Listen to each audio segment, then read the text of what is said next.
J'aimerais encore dire quelque chose dont j'ai d'ailleurs souvent parlé. Il est fort possible de connaître Christ comme votre sauveur sans le connaître comme votre Seigneur. C'est-à-dire seulement pour le salut, comme sauveur de la condamnation, du jugement qui vient de l'enfer. Il peut être le sauveur par rapport à tout cela.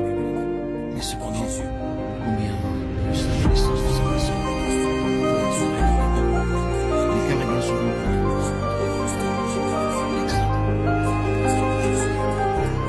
de cette Égypte, de ce monde de ténèbres, à l'entrée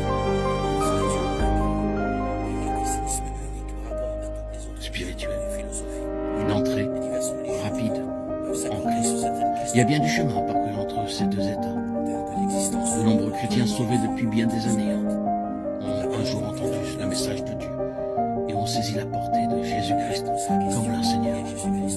Ils ont saisi que l'écart entre ces deux unités est très important et cela devait durer assez longtemps pour cela. Le Jourdain parle non seulement de notre découverte de Christ comme notre sauveur par rapport au jugement, mais bien plus de la découverte qu'il est Seigneur avec tout ce que le Seigneur peut signifier. Ce n'est que quand il est Seigneur que nous pouvons soit découvrir les richesses insondables qui sont en lui. La traversée du Jourdain que nous lisons dans les versets 4 à 9 du chapitre 3 représentait la transition de la désolation et de la stérilité du désert à la fertilité de la vie dans l'esprit.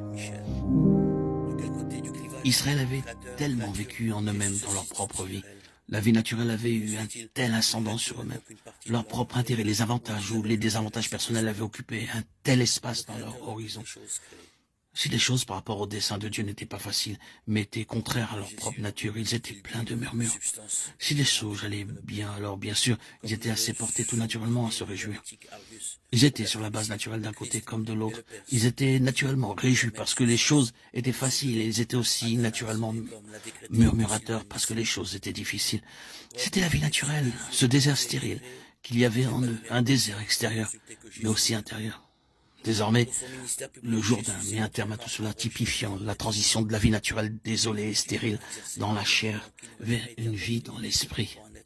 En effet, cet homme auquel Josué était confronté comme représentant de Dieu n'était, je crois, nul autre que le Saint-Esprit, l'Esprit de Dieu, le capitaine des armées du Seigneur. Il est le chef de l'armée de l'Éternel.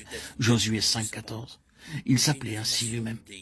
Quand ces paroles que nous citons souvent, ce n'est ni par la puissance, ni par la force, mais c'est par mon esprit de l'Éternel des armées, Zacharie 4,6, étaient employées par le prophète. Vous savez que la citation littérale, c'est non pas par une armée, mais par mon esprit.